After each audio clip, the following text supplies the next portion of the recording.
Tuhan firman-Mu ajaib, kekal meski gunung menghilang. Tiada huruf yang gagal, tak terpatahkan siasat. Hidup seperti-Mu ya Allah, lebih dari emas. Aku bersaksi kitab-Mu, kitab yang suci. Mendengarkan firman-Mu, hibur hati yang luka. Terangilah langkahku kemanapun ku pergi.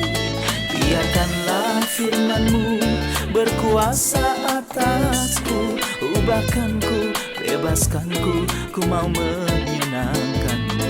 Tuhan firman-Mu ajaib, kekal meski ubah dan bebaskan aku, mau menyenangkan-Mu. Salam jumpa para pemirsa terkasih, saya menyambut Anda sekalian dimanapun Anda berada dalam episode yang terbaru program studi harian kita Semua Kitab Suci, di mana kami menyajikan sebuah studi penuh dari semua kitab yang ada di dalam Alkitab, dari kitab Kejadian hingga Wahyu setiap hari dari hari Senin hingga hari Jumat. Kita telah sampai di kitab Bilangan sejauh ini, yaitu kitab keempat dalam Perjanjian Lama, dalam pasal 15 dan pasal 16.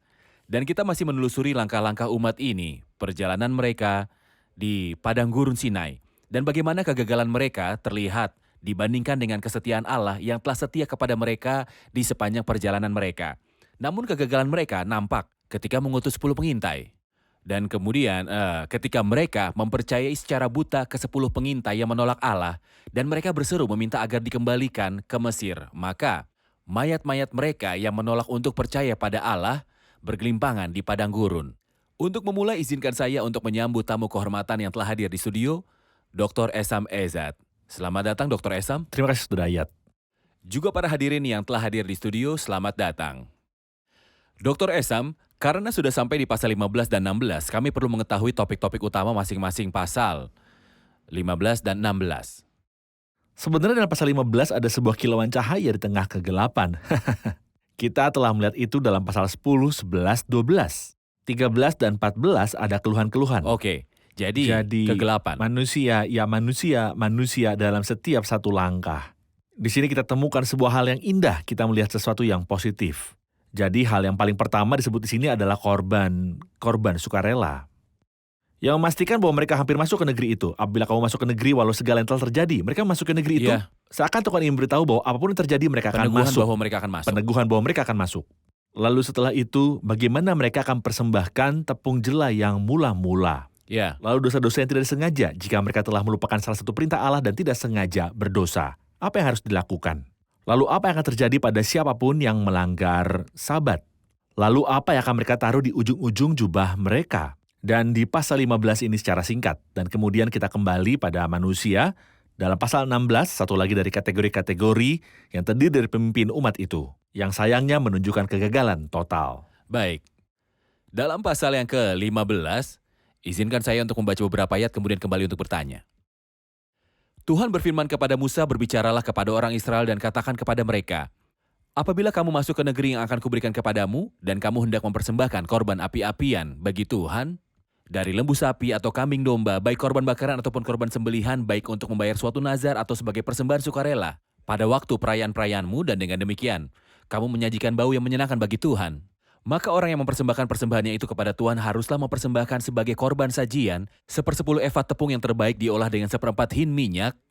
Beserta korban tersebut harus juga kau persembahkan 1/4 hin anggur sebagai korban curahan untuk setiap ekor domba yang dipersembahkan. Tapi jika persembahanmu seekor domba jantan, persembahkan sebagai korban sajian 2/10 efat tepung yang terbaik diolah dengan 1/3 hin minyak. Dan sebagai korban curahan haruslah kau persembahkan 1/3 hin anggur menjadi bau yang menyenangkan bagi Tuhan. Dan lain-lain. Semua bagian ini berkaitan dengan korban. Persembahan adalah jelas bahwa ini referensi untuk korban persembahan. Sebuah referensi untuk korban keselamatan dan referensi untuk korban penghapus dosa, sebuah referensi untuk korban curahan. Semua ini dipersembahkan. Benar Apa yang sekali. dapat kita lihat melalui semua jenis korban ini? Kita melihat Kristus, apakah mereka akan masuk ke negeri itu? Mereka akan masuk ke negeri itu pada basis apakah mereka akan datang ke negeri itu? Kristus dalam semua bentuknya yang berbeda. Entah Kristus sebagai pengganti mereka, dan penanggung dosa-dosa mereka atau Kristus sebagai korban bakaran. Dia yang memuaskan hati Allah. Jadi dalam semua korban ini, kita dapat melihat Kristus, tapi kita juga melihat jenis lain dari korban yang disebut di sini yang adalah nazar atau korban sukarela. Ya, Yaitu mereka tidak dituntut untuk mempersembahkannya. Namun mereka melakukan itu dari hati yang mengasihi Allah atau sebagai hasil dari rasa syukur mereka pada Allah yang besar karena ia berjalan bersama dengan mereka di jalan itu. Mereka akan mempersembahkan korban curahan dengan semua korban persembahan ini. ya. Dan ini adalah sesuatu hal yang besar seolah ingin berkata bahwa semuanya datang di hadapan Allah, semua korban bakaran dan korban keselamatan memiliki suatu aroma harum di hadapan Tuhan. Mohon komentar Anda untuk ayat 14. Dan apabila seorang asing telah menetap padamu, atau seorang lain yang tinggal di antara kamu atau di antara keturunanmu kelak, hendak mempersembahkan korban api-apian yang baunya menyenangkan bagi Tuhan, maka seperti yang kamu perbuat, demikian harus diperbuatnya. Apakah ada perbedaan prosedur bagi orang asing dan orang Israel? Yang benar-benar baik secara aneh adalah bahwa ketika mereka datang ke negeri itu, akan ada satu tempat bagi orang-orang asing selama perjalanan mereka di padang gurun. Beberapa kali kita baca tentang sebuah tempat bagi orang-orang asing. Namun ketika mereka sampai negeri itu, kata orang asing lebih sering diulangi. Dan kita tahu bahwa dengan memasuki negeri itu, orang-orang non-Yahudi akan memiliki satu tempat. Ya, Dan karena akan ada satu tempat bagi orang-orang non-Yahudi, kepada mereka akan diterapkan basis yang persis. Sama dengan orang-orang Yahudi ketika mereka akan masuk ke negeri itu. baik, mari kita pelajari ini dengan lebih mendalam lagi. Allah telah mengizinkan hanya satu jalan ke arah Dia yang adalah korban Kristus. Korban Kristus, benar sekali. Orang-orang asing akan datang dan mereka tidak akan disambut. Namun mereka punya budaya sendiri dan cara memuaskan Allah. Adakah jenis negosiasi lain supaya kita dapat mencapai suatu dasar yang lebih umum? Setiap orang dari bangsa manapun yang takut akan Dia dan mengamalkan kebenaran berkenan kepadanya dan semua jalan menuntun ke Roma. Mohon beritahu kami tentang satu-satunya jalan untuk mendekat pada Allah seperti Allah menggambarkannya. Dalam kutipan ini dan tahunnya kembali ke suatu masa yang sangat lampau sebelum adanya sekte. Itu jelas, adakah suatu perbedaan antara apa yang dilakukan seorang asing dan yang umat Allah lakukan Pada basis yang sama? pada basis yang sama, tidak ada jalan lain? Apakah mereka termasuk umat itu atau mereka orang asing atau dari manapun mereka datang sama saja dan keselamatan tidak ada di dalam siapapun juga selain dalam Dia. Sebab di bawah kolong langit ini tidak ada nama lain yang diberikan kepada manusia yang olehnya kita dapat diselamatkan. Ide tentang setiap bangsa diterima olehnya. Itu benar, namun basisnya apa? Jika kita menyebut Cornelius, ia tidak akan diselamatkan. Ia akan menyimpan suatu berita kepada kamu yang mendatangkan keselamatan. Apa yang terjadi sebelumnya? Ia adalah seorang yang takut akan Allah. Bagus. Tak Jika ada kondisi masalah. Cornelius sudah cukup untuk menyelamatkan dia, maka Petrus tidak akan perlu dipanggil untuk memberitahunya Untuk berita yang memberitahunya. akan mendatangkan keselamatan. Benar sekali. Jadi kita tidak memiliki dasar lain apapun, alasan-alasan yang membenarkannya. Namun ini adalah problem umat itu ketika mereka mulai menanyakan pertanyaan-pertanyaan, bagaimana dengan mereka yang jauh dan mereka yang dekat. Tatkala Allah menemukan di dalam hati siapapun yang hidup dimanapun keinginan untuk mencari dan mengenal Dia. Allah bertanggung jawab untuk menuntun mereka, namun pada basis yang sama. Baik, sama seperti yang Anda lakukan, begitulah yang harus dilakukan orang asing juga. Orang asing. Namun pada basis pengorbanan Kristus saja. Benar sekali. Baik, kita rehat sejenak dan kembali untuk menjawab pertanyaan hadirin.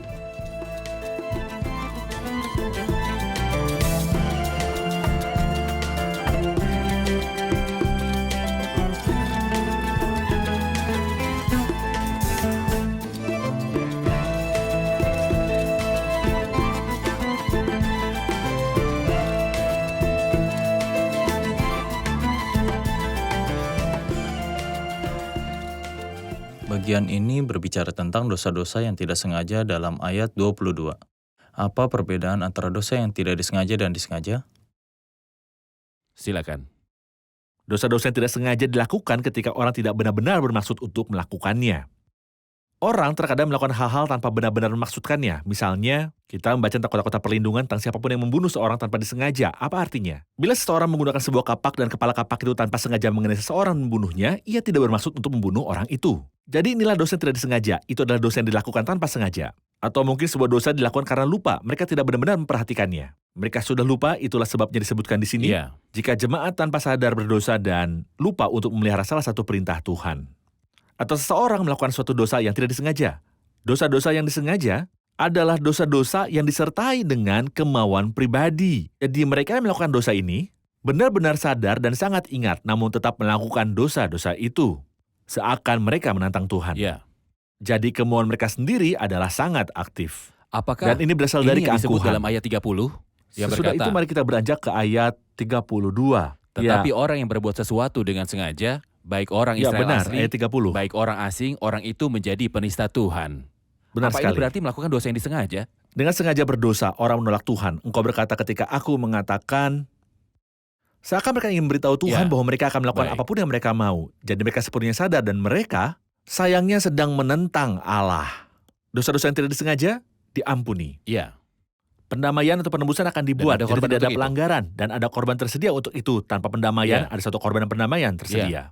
Dan ada sebuah kota perlindungan seperti akan kita lihat nanti, tempat mereka lari mencari tempat perlindungan. ya, Dosa-dosa yang disengaja, tidak. Siapapun yang melakukannya akan dihukum mati. oke. Dan ini yang dikatakan di sini dalam ayat 31 dan 32.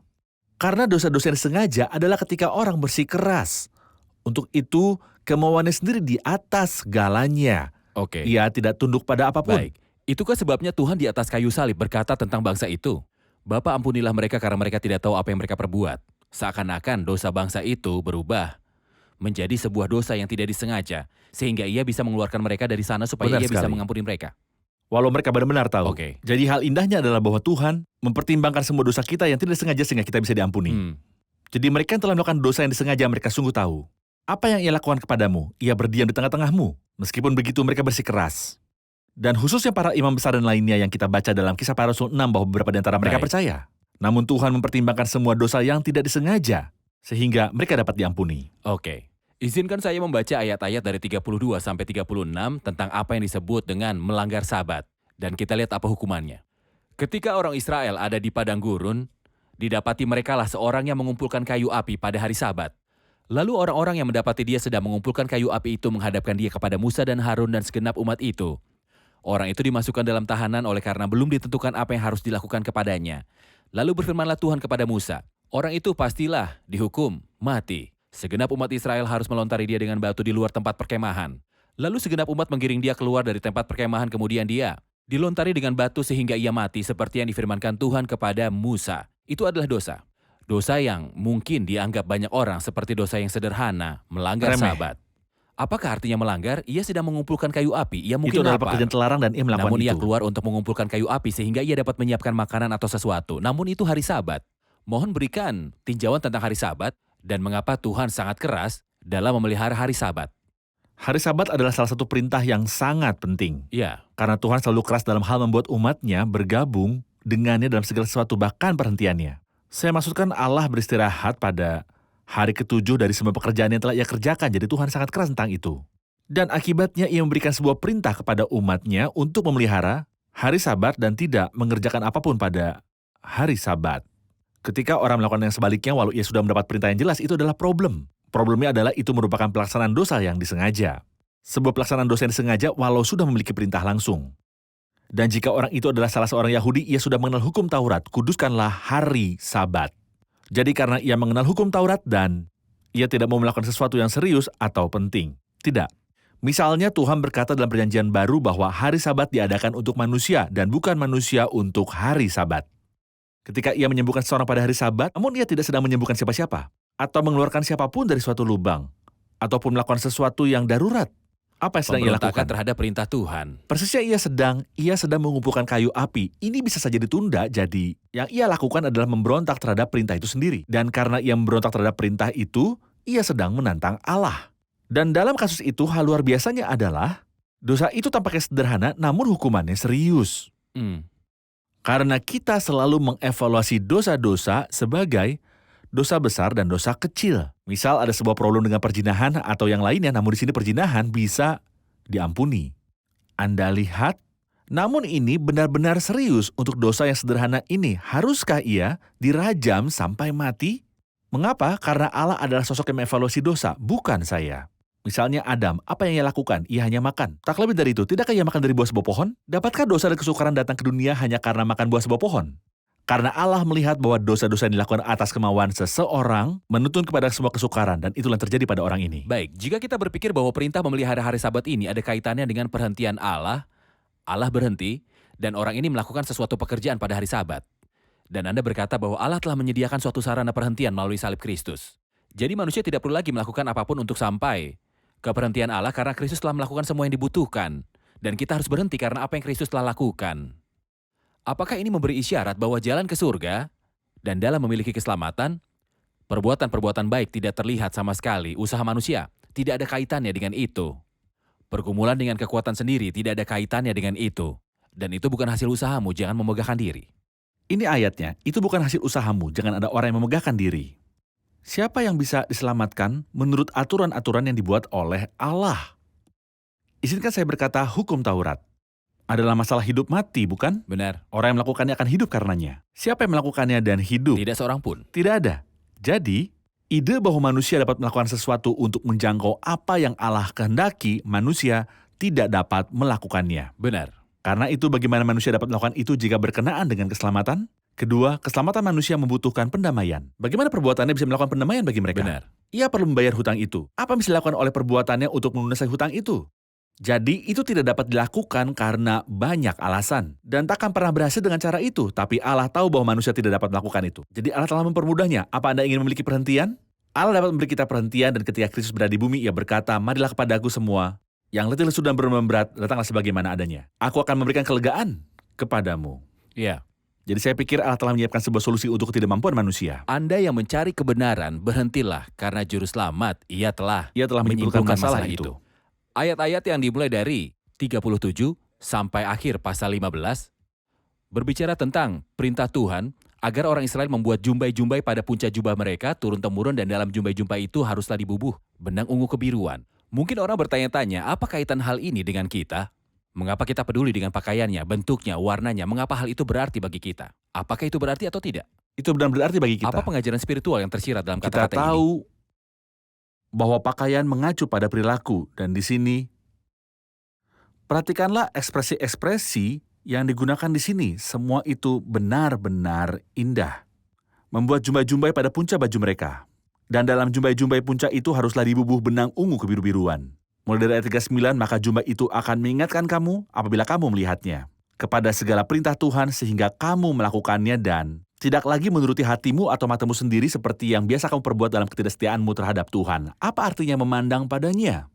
Ketika saya memandangnya, saya juga harus melihat ke bawah. Karena jumbai-jumbai ada di ujung-ujung baju.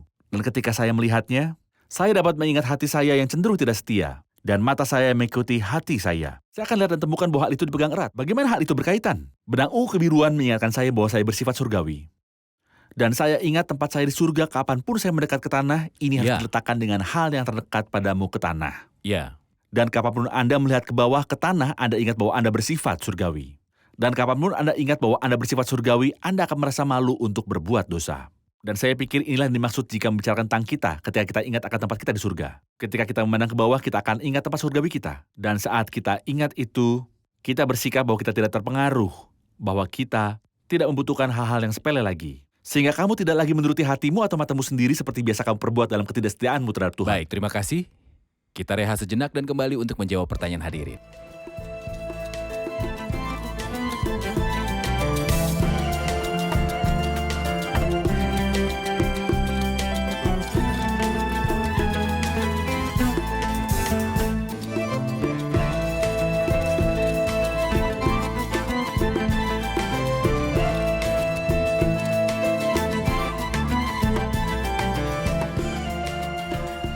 Dalam pasal 16 kita membaca bahwa anak-anak Korah, walau mereka memiliki suatu pelayanan di tabernakel, tapi mereka minta pelayanan lain, mereka minta pelayanan keimaman. Apa sebenarnya alasan-alasan dari mereka ini? Mengapa Korah dan anak-anaknya memberontak? Faktanya bukan hanya Korah dan anak-anaknya, melainkan ada orang lain yang memberontak.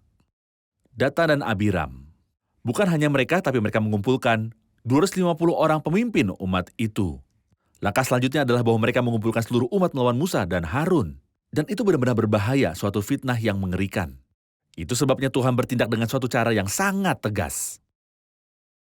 Seperti yang telah kita dengar dalam pertanyaan itu, Korah adalah seorang Lewi, jadi ia adalah sepupu dari Musa dan Harun. Namun, Musa berkata dalam ayat yang ke-10, dan bahwa engkau diperbolehkan mendekat bersama-sama dengan semua saudaramu Bani Lewi, dan sekarang mau pula kamu menuntut pangkat imam lagi. Jadi itu tidak cukup bagi mereka dan mereka minta lebih. Sedangkan Datan dan Abiram mereka adalah putra-putra Ruben, jadi mereka pikir Ruben mempunyai prioritas, karena ia adalah putra sulung. Ya, Jadi Musa dan Harun. Jadi mengapa Harun dari Lewi dan Musa karena Ruben seorang tua-tua, seharusnya itu Ruben, sekalipun ayahnya dalam kitab Tawarikh, Menaiki kita petiduran dapat paham ayahnya. bahwa dalam Kejadian 49, hak kesulungannya diambil darinya karena kejahatannya. Namun perhatikanlah keinginan mereka untuk dipromosikan, yang menuntun mereka untuk membuat suatu tuduhan yang sangat aneh terhadap Musa. Pertama, mereka menghina kekudusan dan ini adalah masalah yang serius. Mereka tidak paham kekudusan karena mereka bertanya, siapa yang memberitahumu bahwa hanya yang kudus, segenap umat itu adalah orang-orang kudus. Inilah yang mereka katakan, segenap umat itu adalah orang-orang kudus. Dan Tuhan ada di tengah-tengah mereka. Mengapakah kamu meninggikan diri di atas jemaat Tuhan? Ya, Pada faktanya itu bukan sekedar tuduhan palsu. Maksud saya, ketika kita baca tentang Musa dan sejarahnya, apa yang kita temukan? Ketika Tuhan memberitahu dia untuk datang dan bahwa ia akan menghancurkan umat itu dan engkau akan kubuat menjadi bangsa yang lebih besar dan lebih kuat daripada mereka. Musa menolak. Ketika satu saudara kandungnya berbicara melawannya, Musa tidak menjawab. Jadi, sifat-sifat Musa dengan umat itu luar biasa. Jadi di sini mereka melontarkan tuduhan palsu kepadanya. Alasannya adalah motif mereka untuk dipromosikan. iya, kesombongan. Motif mereka adalah untuk memperoleh suatu posisi yang lebih tinggi daripada yang telah Tuhan berikan pada mereka. Tidak menerima posisi yang Tuhan tetapkan. Bukan hanya itu, mereka menyebarkan fitnah saat mereka dengan mengerikan menyebabkan perpecahan di antara umat itu. Jadi mereka mengendalikan 250 orang, lalu mereka mengendalikan seluruh umat. Baik, jadi mari kita katakan judul yang jelas kelihatan untuk pemberontakan ini adalah kesombongan, keangkuhan hati Korah dan putra-putrinya, keangkuhan hati Datan dan Abiram. Ya. Namun saya telah memperhatikan bahwa Datan dan Abiram berkata tentang Mesir di ayat 12. Ya. Di ayat 13 tertulis, belum cukupkah bahwa engkau memimpin kami keluar dari suatu negeri yang berlimpah-limpah susu dan madunya untuk membiarkan kami mati di padang gurun sehingga masih juga engkau menjadikan dirimu tuan atas kami? Ia sedang membicarakan tentang Mesir sebagai negeri yang berlimpah susu Benar sekali. dan madu. Itu benar-benar kebalikannya. Ketika Benar Mesir sekali. dipandang sebagai suatu negeri yang berlimpah susu dan madu, dan bukannya negeri yang Tuhan akan berikan kepada mereka. Ketika seseorang berusaha dipromosikan dan melontarkan tuduhan palsu kepada orang-orang lain, mereka pasti mencari pembenaran. Apa yang mereka sedang katakan? Kamu membuat kami keluar dari tempat terbaik. Bukan bahwa kami ke suatu tempat yang lebih baik, tapi untuk bisa menjadi seperti Tuhan atas kami. Begitu menginginkan untuk menjadi seperti seorang Tuhan. Ada di dalam alam bawah sadarmu. Ya, Dan kamu tidak peduli dengan umat ini, namun kamu membuat mereka keluar dari tempat yang terbaik untuk menjadi Tuhan atas mereka. Perhatikan, ketika orang berpikir dengan cara yang salah, mereka akan membolak-balikan semua peristiwa di sekelilingnya. Siapa yang ingin menjadi yang tertinggi? Siapa yang ingin terus menjadi seperti Tuhan? Namun mereka menuduhkannya kepada Musa. Siapa yang menghadapi tekanan? Mereka bersama dengan seluruh umat. Mereka berkata tentang Mesir, negeri yang berlimpah dengan susu dan madunya. Tatkala motif-motif internal mendominasi, pikiran dibutakan. oke. Dan inilah yang terjadi dengan Baik, mereka. apakah ini pemberontakan Korah yang sama yang disebutkan dalam kitab Yudas? Saya pikir ini pemberontakan. Korah yang sama. Atmosfer umum yang diciptakan Korah dan putra-putranya. Ketika mereka mengumpulkan 250 orang, setiap orang dengan perbaraannya. Inilah pemberontakan yang dibuat Korah. Bagaimana Tuhan berurusan dengan mereka? Bagaimana ia menghancurkan Tidak, mereka? penghukumannya benar-benar serius. Tanah terbelah di bawah Korah, Datan, dan Abiram serta menelan mereka. Dan Musa berkata bahwa jika mereka mati secara normal, maka Tuhan tidak mengutusnya. Sebagai bukti bahwa Tuhan mengutus Musa, mereka mati secara itu. Lalu suatu api turun dari Tuhan dan memakan habis mereka yang memegang perbaraan dan yang ingin merebut posisi Harun. Mereka ingin merampas keimamatan. Misal beberapa orang melakukan kesalahan sederhana sebagai imam dan mempersembahkan api yang cemar dan api Tuhan menghanguskan mereka. Dan di sini orang-orang ini ingin merampas keimamatan dan sedang memegang perbaraan. Jadi suatu api dari Tuhan turun dan menghanguskan ke-250 orang ini. Oke, karena mereka melanggar perintah Tuhan. Benar sekali. Terima kasih Dr. Esam, kita sudah di akhir episode, mari rangkum bersama para hadirin. Apa yang telah Anda pelajari? Allah mempertimbangkan dosa kita yang tidak disengaja sehingga bisa diampuni di kayu salib dan saya bersyukur. Kita telah melihat di pasal 15 untuk pertama kali kita membaca bahwa seorang asing memiliki tempat di antara mereka. Seperti yang kamu katakan di hadapanku, demikian akan kulakukan kepadamu, yang berarti satu-satunya dasar untuk menggapai Allah adalah melalui pengorbanan Kristus. Keselamatan tidak mungkin kecuali dalam Dia. Jubah yang Tuhan perintahkan untuk dibuat di ujung jubah mereka berwarna biru ungu, dan ini adalah warna langit. Jadi pikiran kita akan bersifat surgawi setiap kita memandang ke bawah, dan kita menjadi lebih rendah hati dan pikiran kita bersifat surgawi. Terima kasih, Tuhan memberkati. Terima kasih Dr. Esam, Tuhan Terima memberkati. kasih banyak saudara Ayat, Tuhan memberkatimu. Pemirsa terkasih, dalam episode ini kita telah diingatkan apa yang telah dilakukan Korah dan putra-putranya dan apa yang Abiam dan Datan lakukan. Kondisi pemberontakan adalah suatu ekspresi dari hati manusia yang jahat. suatu cerminan dari penyakit yang mencuat dari kedalaman batin manusia, yaitu kesombongan, kesombongan yang memberontak dan menghancurkan peraturan Allah. Keimamatan ada di dalam suku Lewi dan keimamatan ada di dalam keluarga Harun. Namun ketika peraturan Allah dihancurkan dan dari keangkuhan manusia mereka ingin memperoleh apa yang tidak diberikan oleh kasih karunia Allah kepada mereka, ini adalah sebuah pemberontakan. Kita harus menaati Allah dan tunduk kepada peraturan Allah. Dan kita harus menerima pelayanan kita dari tangan Tuhan, tidak peduli berapa sederhana ataupun kecil. Karena Tuhan telah menetapkan perbedaan pelayanan dan keragaman karunia bagi masing-masing kita.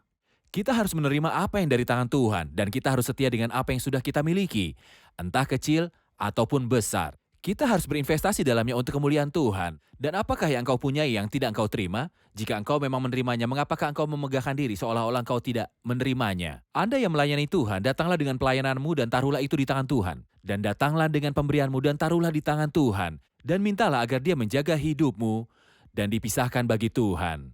Pemirsa terkasih, sampai jumpa di episode yang selanjutnya. Tuhan menyertai.